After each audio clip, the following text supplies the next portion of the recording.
बिस्मिल्लाहिर्रहमानिर्रहीम। ख़ातिन-ज़ात अस्सलाम वालेकुम हाज़रीन। गुज़िश्ता वीडियो जब मैंने बनाई, गुज़िश्ता लेक्चर दिया, तो उसके बाद मेरे एक स्टूडेंट ने मुझसे रिक्वेस्ट की कि सर आप एक मौजू पे वीडियो बनाएं, और वो मौजू ये है कि CSS के या किसी भी कम्पेटिटिव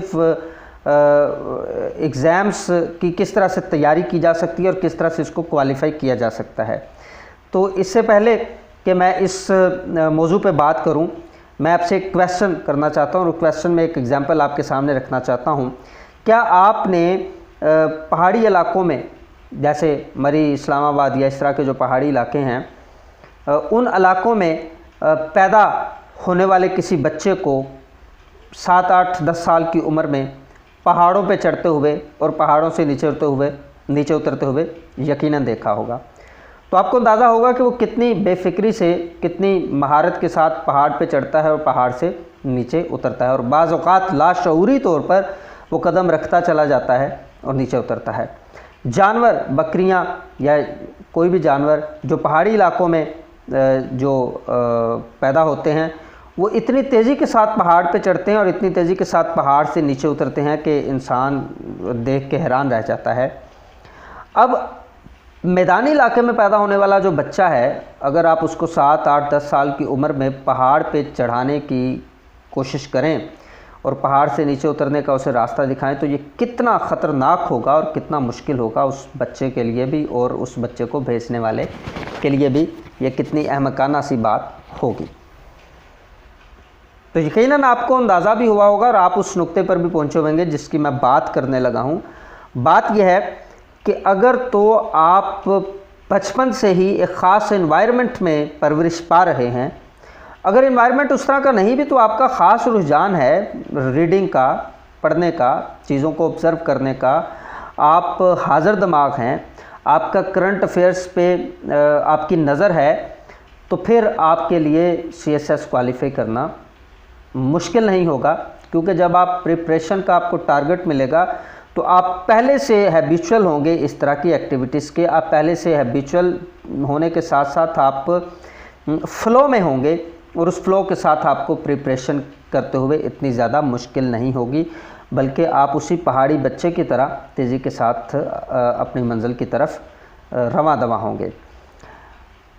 अगर आप ग्रेजुएशन करने के बाद आपको टारगेट ही ग्रेजुएशन करने के बाद मिलता है और आप प्रिपरेशन ही बाद में शुरू करते हैं, तो यकीनन आप 1-2 पहली अटैम्प्ट्स में सिर्फ आप सीखेंगे कि इम्तिहानात कैसे देने हैं और किस तरह से इसमें अपने आप को अपीयर करना है। तो इसलिए इस चीज़ को अंडरस्टैंड करना होगा।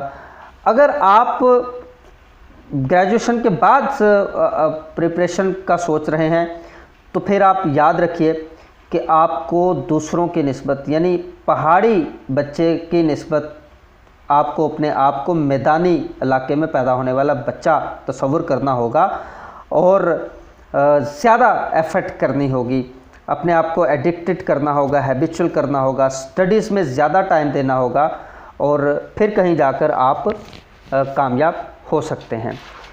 जहाँ तक इस बात की है कि आप कामयाब होंगे या नहीं होंगे, तो सबसे पहले कि आप चाहे पहाड़ी बच्चे हैं या आप मैदानी बच्चे हैं, आपको अपने अंदर ये यकीन पैदा करना होगा कि कोशिश करें इंसान तो क्या हो नहीं सकता।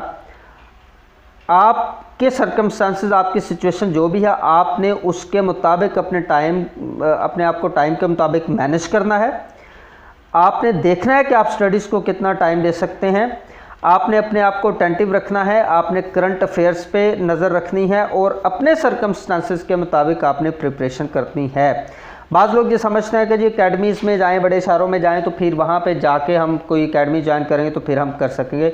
अगर आपको ये हैक्टिक लग रहा है, या आपके लिए आपके अफोर्डेबिलिटी में नहीं ये चीज़ आ रही, तो बजाय इसके कि आप किसी ना किसी तरह से आप पैसे इकट्ठे करें और एकेडमियों को भारी फीसें दे के वहाँ पे तैयारी करने के लिए जाएं, तो I never ever suggest this, कि आप ये कभी भी ना करें, क्योंकि ये चीज़ आपके लिए ज़हनी बर्डन का बायस बनेगी, और अपने आप को आपने बिल्कुल फ्री रखना है।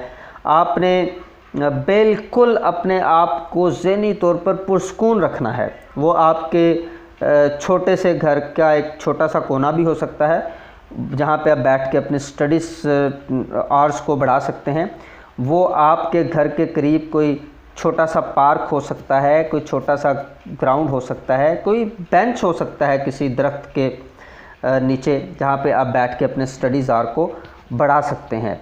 आप मौसम के मुताबिक सर्दियों की धूप में छत पे जाके आप चटाई बिछा के वहाँ पे बुक्स लेके आप बैठ के पढ़ सकते हैं। आप जो है वो किसी भी ऐसे माहौल में आप पढ़ सकते हैं। बाज़ स्टूडेंट्स मैंने देखे कि वो मसाजिद के अंदर नमाज़ पढ़ने के बाद मस्जिद में बैठ के पढ़ते हैं और वो क्वालिफाई भी कर जाते हैं। देखा देखी एक दूसरे पे आपने नहीं करना कि वो ऐसे स्टडीज़ कर रहा है तो मैं भी ऐसे करूँगा। अपने आप को रिलैक्स रखना, जैसे आप कंफर्टेबल हैं आप अपने स्टडीज़ आवर को बढ़ा सकते हैं। और CSS और कम्पिटिटिव एग्ज़ाम्स में बहरहाल आपका मुताला अच्छे से अच्छा होना बहुत ज़रूरी है। आप बिल्कुल ज़हनी तौर पर एक्टिव हों तो आपको सक्सेस से कोई नहीं रोक सकता। कॉन्फिडेंस आपने अंदर बहुत ज़्यादा पैदा करना है, और कॉन्फिडेंस बिलखसूस स्टूडेंट्स इंटरव्यूज़ में लूज़ करते हैं। इंटरव्यूज़ में कॉन्फिडेंस को आपने स्टेबल रखने का जो बेहतरीन फार्मूला है आपके लिए वो ये है कि आपने ये सोचना है कि खुदा न खास्ता अगर, मतलब खौफ यही होता है ना कि अगर मैं नाकाम हो गया तो फिर, तो आपने ये सोचना है कि खुदा न खास्ता अगर मैं नाकाम हो गया तो फिर क्या होगा, फिर कुछ भी नहीं होगा। आप दोबारा तैयारी कर सकते हैं, दोबारा आप अपीयर होंगे। इनकेस आप नहीं भी होते कामयाब, तीनों अटैम्प्ट्स में नहीं कामयाब होते, तो कम्पिटिटिव एग्ज़ाम्स की तैयारी करके आप इतने नॉलेज वाले हो जाएंगे, या अपनी स्किल्स इतनी आपकी इम्प्रूव होंगी, या आपकी हैबिट्स इतनी अच्छी हो जाएंगी कि आप ज़िंदगी के किसी भी फील्ड में कामयाब हो सकते हैं। तो इंटरव्यू देते हुए कभी भी अपने कॉन्फिडेंस को लूज़ नहीं करना, और नाकामी के खौफ से नहीं जाना, बल्कि कामयाबी के शौक़ से जाना है। अल्लाह आपको कामयाब ज़रूर करेगा।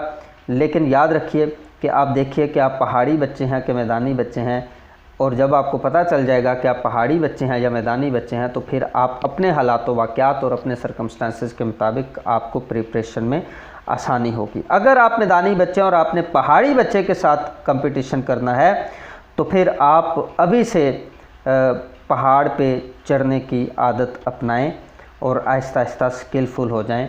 और याद रखें कि आपको ज़्यादा आवर्स देने पड़ेंगे, ज़्यादा टाइम देना पड़ेगा, क्योंकि आप मैदानी बच्चे हैं। अल्लाह हम सब का हामी और नासिर हो। अगर ये वीडियो पसंद आई तो कमेंट बॉक्स में मुझे कमेंट कीजिए और फरमाइश कीजिए कि मैं आपको किस तरह की वीडियोस बना के आपके सामने रखूं। अगर आपको ये वीडियो पसंद आई तो आप इसको शेयर कीजिए, चैनल को सब्सक्राइब कीजिए, ताकि इस तरह की अच्छी अच्छी वीडियोस आप तक पहुंचती रहें, आपको मोटिवेशन मिलती रहे, गाइडेंस मिलती रहे। यूट्यूब चैनल MS राना को सब्सक्राइब ज़रूर कीजिए। फ़ी मान अल्लाह। Thank you very much.